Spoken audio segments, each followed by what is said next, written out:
Welcome to Original Truth, where we research the original Hebrew text and audit the translation efforts of the King James Bible. This presentation is titled Remphan. Let's begin. In Acts chapter 7, verse 43, we have the first martyr of the New Testament, Stephen, and he says this while he's being stoned.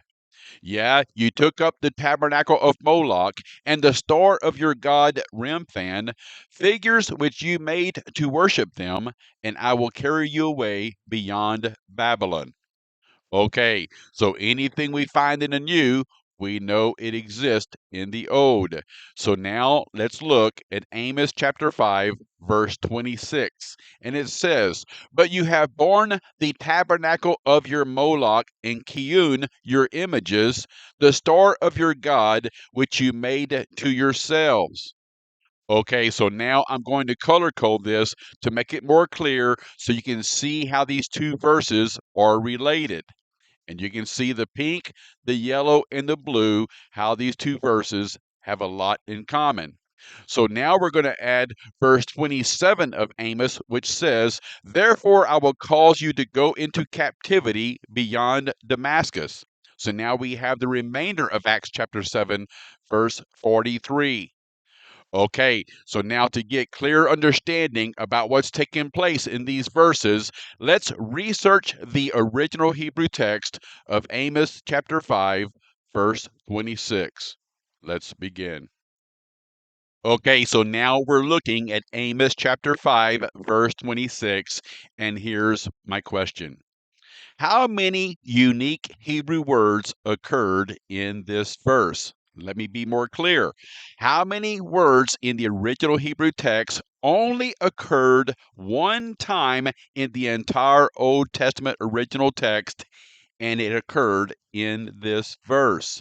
And now you can see that the Hebrew word translated as kiyun and the Hebrew word translated as your images are unique Hebrew words. This is the only verse where those two Hebrew words occur. We've heard the phrase your images, it just sounds so familiar, so common, but the Hebrew word translated as your images, this is the only place that word occurs. And now you can see also that the Hebrew word translated as, but you have borne, this word only occurs twice. And the Hebrew word translated as the star, it also only occurs two times in the entire original Hebrew text. So the phrase the star, even though it sounds very common to us, the Hebrew word translated as the star only occurs twice in the entire Old Testament original Hebrew text. Okay, so now let's begin our research of these Hebrew words to bring absolute clarity about what's concealed in the translations of this verse. Glory to the King. Okay, so the first Hebrew word we will research is this word translated as the tabernacle. And now you can see that this Hebrew word occurs 17 times in the original Hebrew text. And now you're seeing how it was translated in the King James Bible according to the Blue Letter Bible app. And you can see very clearly that 15 out of 17 times this word is translated as Sukkot. All right, so here's the deal. I could be diverted and spend this entire presentation teaching about the Feast of Sukkot. I do have a presentation, a beginner level understanding of the Feast of Sukkot available, but let me just make it very clear, and this is just a summary. You can research it for yourself. Sukkot is a fall festival feast that basically was an appointed time established all the way back on the fourth day of creation. Our God created a day of which his son would be born. Yes, the Feast of Sukkot is actually the feast of the birth of our Savior. No, it's not this day we're all familiar with. This is the Feast of Sukkot. And now here's what's just absolutely crazy. They translated this word as the tabernacle. We're very familiar with the word tabernacle, but this is the Hebrew word for Sukkot. Glory to the King. Let's continue. Okay, so this is one of those moments where I hear my children like screaming to me saying, Dad, you got to explain this a little more detail. And here's the deal. My kids left home before I knew Hebrew, so they did not get to hear any of this. I'm not aware that any of my children have watched a single presentation on this channel yet. And so here's what I want to do. Let's look at a few occurrences of this Hebrew word translated as the tabernacle. And so, first, let's look at the first occurrence in Genesis 33, verse 17. And it says, And Jacob journeyed to Sukkot and built him an house and made booths for his cattle. Therefore, the name of the place is called Sukkot. All right, so here's what we're going to do. Now we're going to reveal a few of the Hebrew words in this verse. And first, notice that the Hebrew word translated as journeyed is the Hebrew word pronounced nasa. That's just a coincidence. Let's continue and see that the next word is the word Sukkot, and that Hebrew word with that spelling. Again, I declared Sukkot is spelled several different ways. There are several different Hebrew words that were translated in our Bible as Sukkot. And this word is translated as to Sukkot. It occurs 4 times, and you can see the variation of the spelling.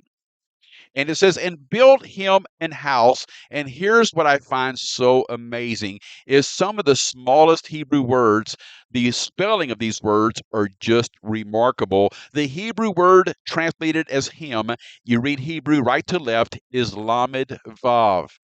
The letter Lamed represents the authority to teach, and the letter Vav represents the straight up man with a nail, which I consider my Savior's judgment where he was nailed to a cedar cross.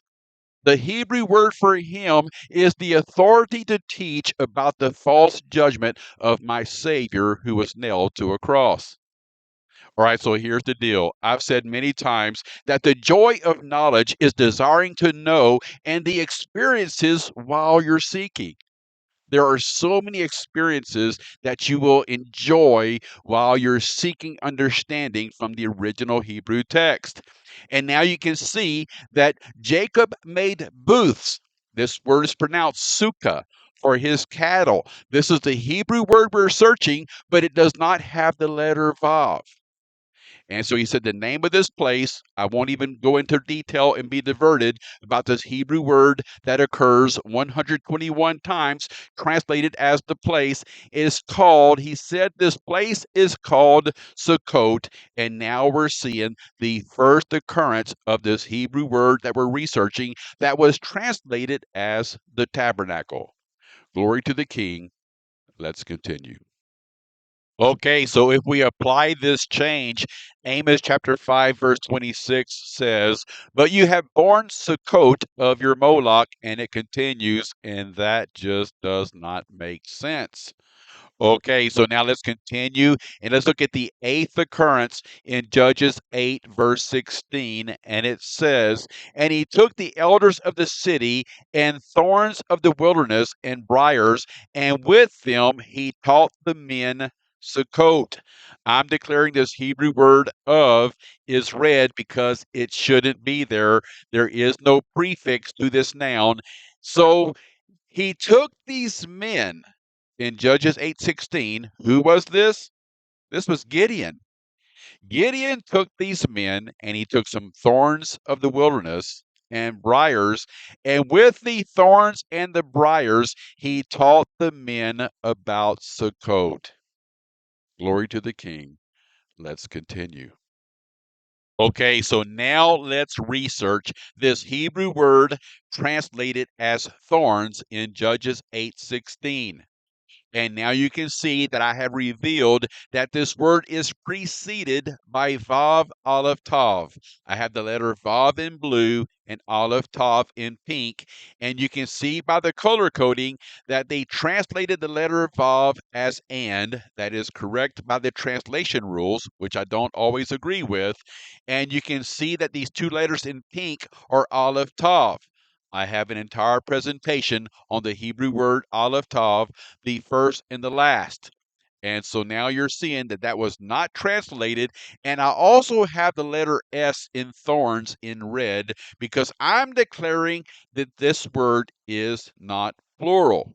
Okay, so now let's look at another word. Let's go to Psalms chapter 118, verse 12, and it says, "They compassed me about like bees, they are quenched as the fire of thorns, for in the name of the Lord I will destroy them." Once again, I'm declaring that the word of is not valid. There is no prefix to this word that would be translated as of. They are quenched as fire thorns. Where do you know of a scenario where thorns are on fire and not quenched? Interesting. So let's continue and see that this Hebrew word translated as thorns does end with the letters Yod Mem, which represents plurality according to the translation rules. And you can once again see that this Hebrew word translated as thorns in Judges 8:16 does not end with the letter Mem. So I'm declaring one more time, this is not a plural word.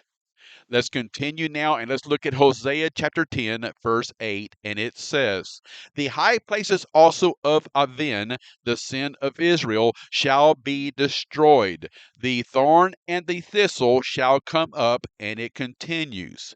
And let me first declare that this Hebrew word Aven is the Hebrew word for lawlessness, but it was transliterated. This is how you pronounce that word in Hebrew. The Hebrew word Aven, when translated, should be the word lawlessness. I have an entire presentation describing that understanding. Okay, so let's continue and see that this is saying the thorn, and now we're seeing the singular version of this word, and that word only occurs 2 times in the original Hebrew text. The thorn and the thistle shall come up. You see that? And so now we're seeing in verse 8, Judges 8:16, we have this word again translated as thorns plural, and the only difference in the spelling is in Judges 8:16, this word ends with the letter yod. When the letter yod is the last word letter of a noun, it adds the word my as a prefix to that noun. I'm declaring in Judges 8:16 that this should be Vav Aleph Tav, my thorn. But let's continue. And now you're seeing in Genesis 3:18, it says, "Thorns also and thistles shall it bring forth to thee." And it continues. And look and see very clearly, let's make it very clear that these are the same Hebrew words.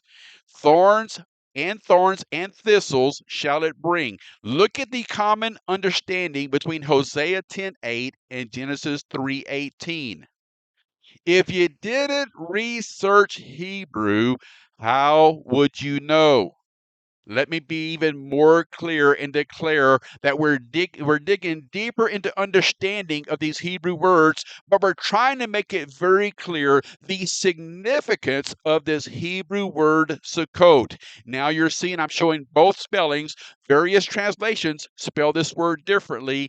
This is more clarity of the importance of the Hebrew word Sukkot, the birth of the Son of our God. Glory. Okay, so let's continue this research and look at the 14th occurrence in Nehemiah chapter 8, verse 17, where this word is translated as booth, plural. It says, "And all the congregation of them that were come again out of the captivity made booths and sat under the booths. For since the days of Jeshua the son of Nun unto that day had not the children of Israel done so, and there was very great gladness. Okay, so you can see that I've made the words and made in yellow because this is a single Hebrew word. Yes, there are several words between it, but this is the word that many times is translated as and did. And once again, you can see that I've changed the word booths to Sukkot. If you look above in Genesis 33:17, you'll see that the word booths does not have the letter Vav. This word has the letter Vav. This is Sukkot. So in Nehemiah 8:17, it says, all the congregation from the captivity, they did Sukkot. They celebrated the feast of Sukkot and sat under booths. It says, for since the days of Jeshua, the son of Nun, unto that day had not the children of Israel done so. Pretty wild. Let's now look at this Hebrew word translated as Jeshua. You'll see this is the word Yeshua. This is our Savior's name in Hebrew, which when translated means salvation. Jesus is the transliteration, a word that sounds like his name, but his name is Yeshua, and the translation is salvation. In this verse, instead of the word Joshua, it has the word Yeshua, our Savior, the son of Nun. It's as though these two words are the same. Interesting. Let's continue and see this. If we look more depth into the Hebrew text, you're seeing, I now have showing in blue this phrase, Jeshua, the son of Nun, and you're seeing the Hebrew letters in blue. And now let me declare that those letters are actually saying this. Yeshua, our Savior, the son of Nun, which means life, the son of my son, Israel. Yes. When have we ever heard that phrase in any translation? You're looking at the Hebrew words, it's saying Yeshua, our Savior, the son of Nun, which means life, the son of my son, Israel. Glory to the Let's continue, and now let's look at the 15th and 16th occurrence of this word. And here's what's interesting. In these two verses, it's revealing that the veil of Sukkot will be measured. I don't care to divert and be distracted. I'm just going to say this is something that each of us needs to go research and understand. How do you measure Sukkot? Okay, so now let's continue and let's look at this Hebrew word translated as of your Moloch. You can see this Hebrew word occurs 5 times, and now you're seeing how it's translated in those 5 verses. And look and see that the previous 4 occurrences are all translated as your king. But only in Amos 5:26 is it translated as of your Moloch. Wow. Let's continue. Okay, so now let's research this first unique Hebrew word, which is transliterated as kiun. Understand, this word was not translated. This is how you pronounce this Hebrew word, kiun. And so now, Mark, how do you translate a Hebrew word that only occurs 1 time? Well, first, let's consider this. The first letter of this word is the Kaf. This is a prefix letter that means a covering.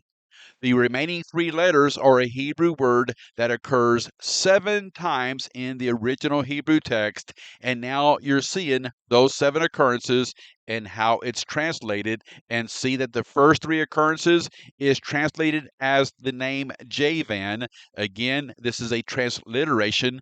It's not a translation. This is how you pronounce those 3 letters, Javan. Now, the last 4 occurrences, you're seeing this word is the name of the country Greece, the covering of Greece. Okay, so now let me see if I can explain further. I constantly find references where I'm having to once again reveal more understanding about what took place on that boat with Noah and his family. And so imagine you're on the boat, let's say a cruise, with your mom and dad. It's a 3-day cruise. You make it through it, no problem. Imagine it's a 7-day cruise. A little bit more intrusive, you still survive it, have a good visit, you go home, and that was wonderful. Maybe, maybe not, you'll do another 7-day cruise. Imagine you're on the boat this long. They were on this boat for a long time, and they witnessed many things. Now, what's very interesting is the word dove is spelled like Javan, but it has the letter hey as a suffix to the noun. I have a presentation on my channel titled Noah's Doves.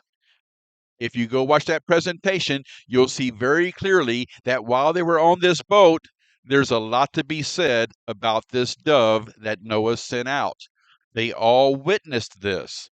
Is it no surprise to find that Noah's son Japheth named his son the spelling of the Hebrew word dove without the hey suffix? The hey suffix means the revelation of grace to be revealed. And so Japheth saw on this boat how the impact of this dove. I just cannot help but believe that these men witnessed things on this boat for all that time and understand God is on the boat with them and they witnessed things. Lo and behold, Japheth's son, Javan, the word dove without the revelation of grace to be revealed, he is the founder of the country of Greece. I can assure you, when he was born and when he was named, there was very likely no intention that the Greece mythologies would have this big of an impact in our world. I can almost guarantee you they didn't see this coming. It may even be likely that Javan didn't participate in that. I mean, there's a whole lot to be said about the beginning of how these stories evolved. So the first thing I want to reveal that we're looking at this Hebrew word kion, and this is the covering of Greece.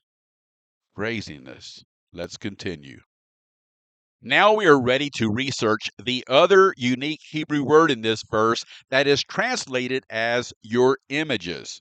And you can see that I have the letter S in red because I struggle seeing the plurality of this word, but that's another point. So first understand this word is unique. And here's what's interesting.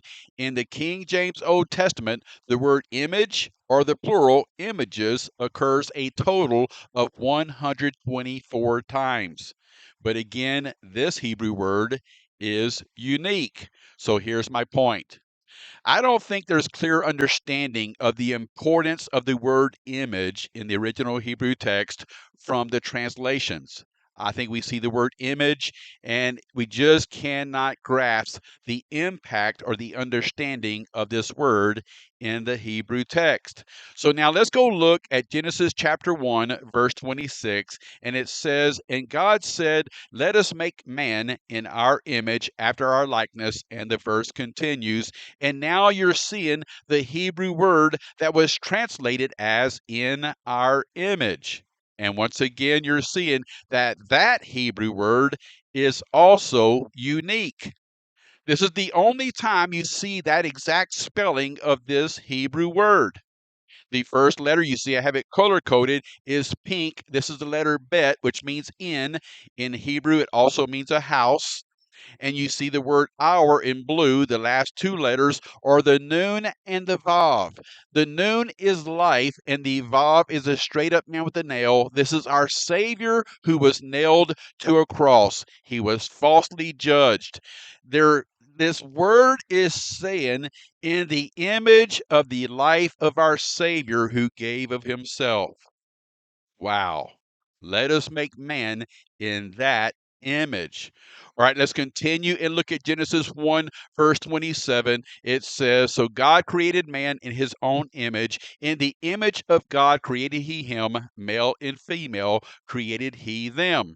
And now you're seeing that this Hebrew word translated as "in his own image," you're seeing once again, this word is unique. This is the only time you see this word in the entire Old Testament original Hebrew text. Again, it begins with the letter bet, which means in. And look at the last letter. This is the letter vav. Now, I have shaded out the word on because I'm declaring, you can go see for yourself, that this word was not translated from the original text. The translators felt like it was implied and they added it. It is not part of the original Hebrew text. In his image, and whose image? The straight up man with the nail, our Savior who was falsely judged and nailed to a cedar cross. Notice also that the word man is preceded by the word aleph tav et. I have a whole presentation on that. I won't be diverted. And now you can see that the last Hebrew word in this verse, showing in the image, occurs 3 times, and it's in the letter bet. And the last letter now is a final mem. The mem is spelled differently when it's the last letter of a word, and this means a virgin. Yes, the image of our Savior who was born of a virgin. So I'm again declaring that unless you research these Hebrew words, it's just really difficult to get clarity of the depth of understanding of the word image.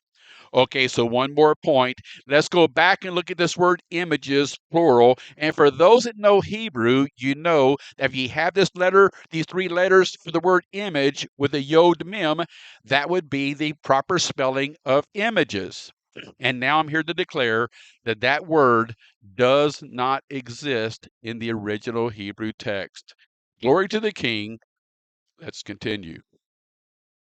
Now let's research this Hebrew word translated as the star. I have the word the in red because in Hebrew that would imply that this word has a prefix letter, hey, and it does not. So again, the word star only occurs 2 times in the King James Old Testament, but the plural form of star occurs 35 times. Okay, so now we're seeing the other occurrence of this Hebrew word. It only occurs twice. It's found in Numbers 24:17, and you can see that it says, "There shall come a star out of Jacob." And this word star is capitalized in the King James Bible. Okay, so I'm not real sure what to make out of that. One time is capitalized, and the other time it's not. And this Hebrew word only occurs 2 times. Glory to the King. Let's continue. Now I have revealed all the remaining Hebrew words of this verse, but I want to focus on this Hebrew word that is translated as of your God, which occurs 162 times. Now here's my issue.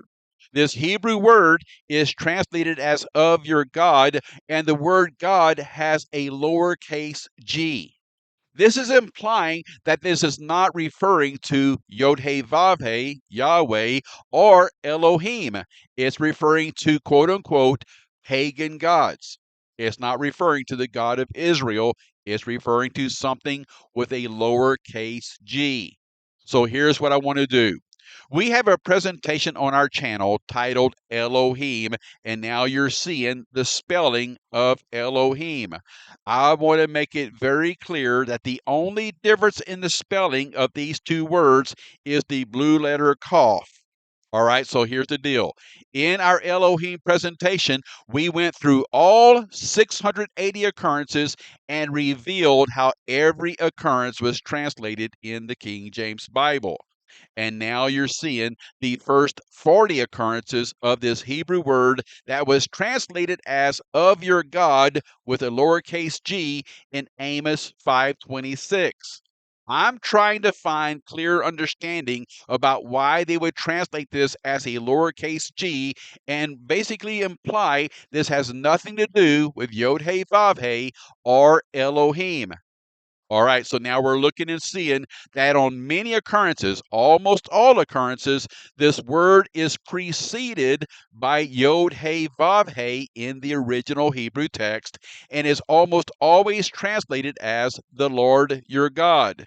You're seeing a few occurrences where it's not preceded by Yod Hey Vav Hey, but it is still translated with a capital G.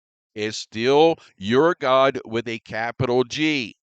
Okay, so now let's look at the next 40 occurrences. You're seeing a little bit of red where I disagree with how it was translated, but the key point is this, is in almost all of these occurrences, it's preceded by Yod He Vav He yet again, and is translated as the Lord your God, and the word Lord is all capital letters, and they're all the same size. We know there's variations of how that appears in the King James Bible. Okay, so now let's go look at the 81st to the 120th occurrence of this Hebrew word. And now you're seeing a few cases, I have them in pink, where this word is not preceded by Yod He Vav He and is translated as your gods. All right, so there would be some debate to say that when it isn't preceded by Yod He Vav He, it's not talking about the God of Israel or the Elohim of Israel. It has somewhat of a justifiable understanding that this is referring to pagan gods. It's implying that the same Hebrew word that refers to the God of Israel, that same spelling, the same word, can refer to a pagan god. And you also can see that in those cases, in the 115th, the 119th, and the 120th, that is also gods plural. I totally disagree with this. Okay, so now let's go look at the 121st to the 160th occurrence, and now you're seeing many cases, once again, where this word is not preceded by Yod He Vav He, but look and see that in all of these occurrences, it's your God referring to the God of Israel, and the G is capitalized. There's no consistency here. How would I know? If I didn't research the original Hebrew text to go see and understand why they're doing this, how would I know? This same Hebrew word that is translated with a lowercase g in Amos 5:26 and translated as God, and also translated with the lowercase g as plural, gods, is now again not preceded by Yod He Vav He and is translated as your God with a capital G. Okay, so now you're seeing the last two occurrences of this Hebrew word, and you're seeing once again in Amos 5:26 is translated as of your God with a little g.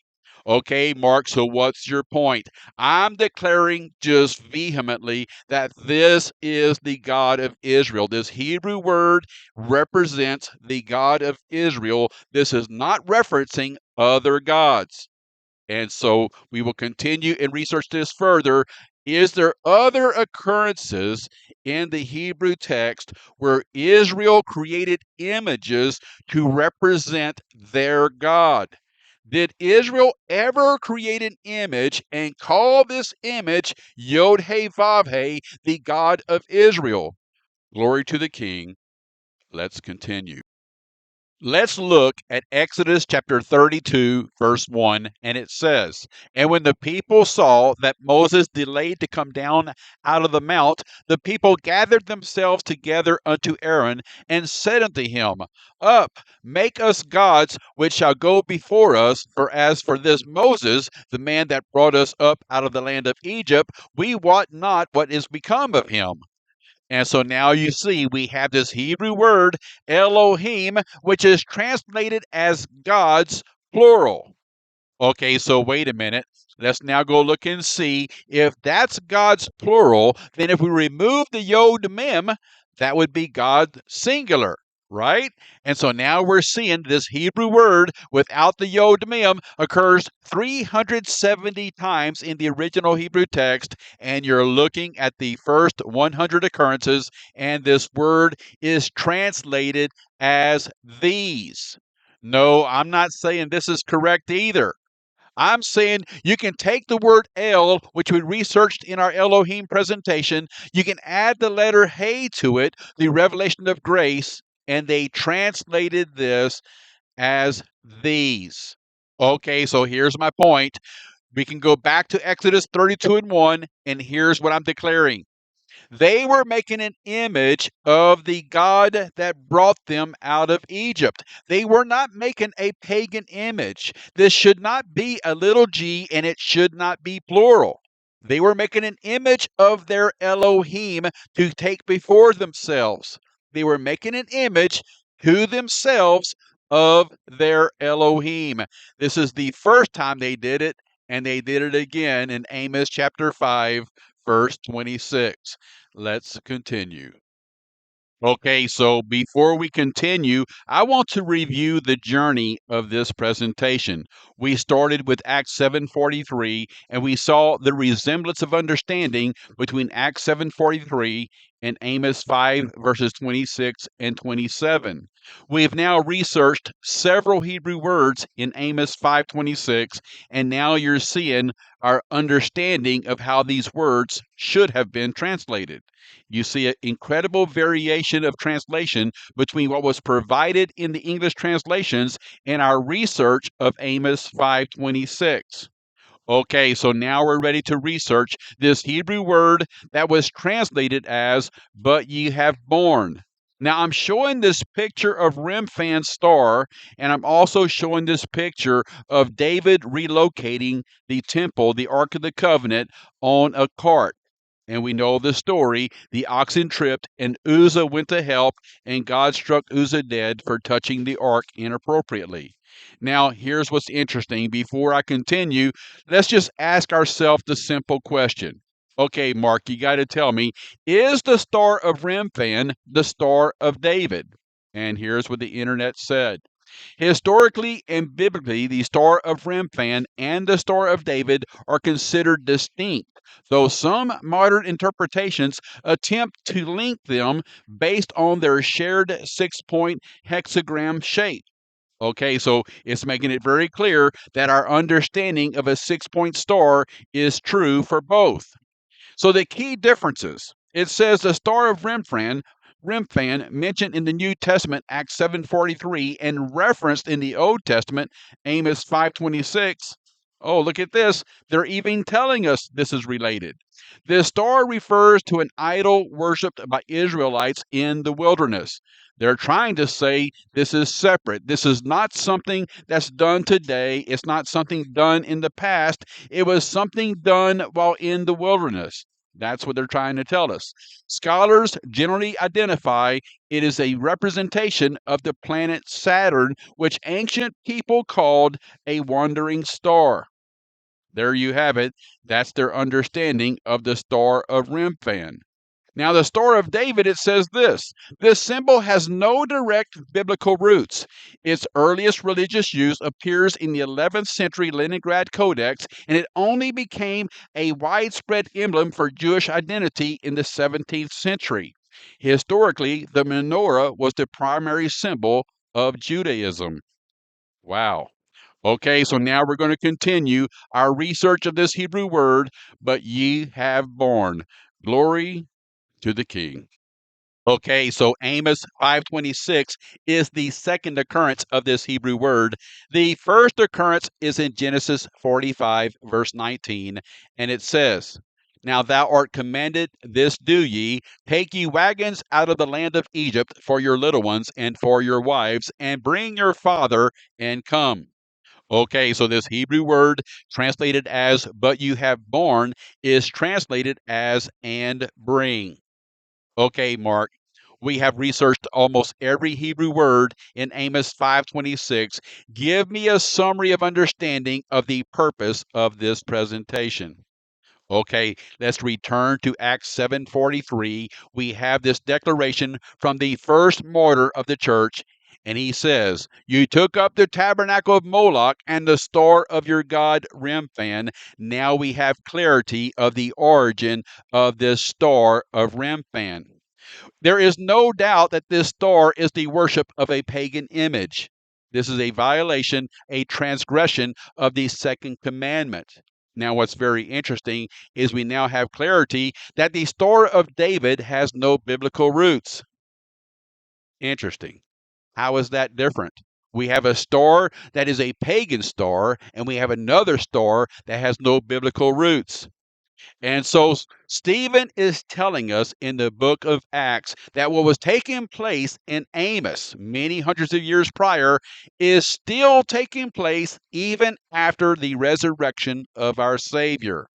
we now have absolute clarity of two stars, a Star of Remphan and a Star of David, that are both six-pointed stars, and neither of them has a godly reference. Okay, so in Amos 5:26, we saw this Hebrew word Sukkot was concealed from us. Most churches I've been to, I have very few churches I've ever visited that understand the word Sukkot. This is the birth of our Savior, your King, and they mix this in this verse, Amos 5:26, that is mixed with the coverings of Greece, their images, to create this Remphan star, an image to their Elohim. It's not an image to a pagan god. It's a false image, a violation of the second commandment to their God. Okay, so I hope this presentation has been a blessing to you and all you love. Thank you for participating on this channel. Glory to the King.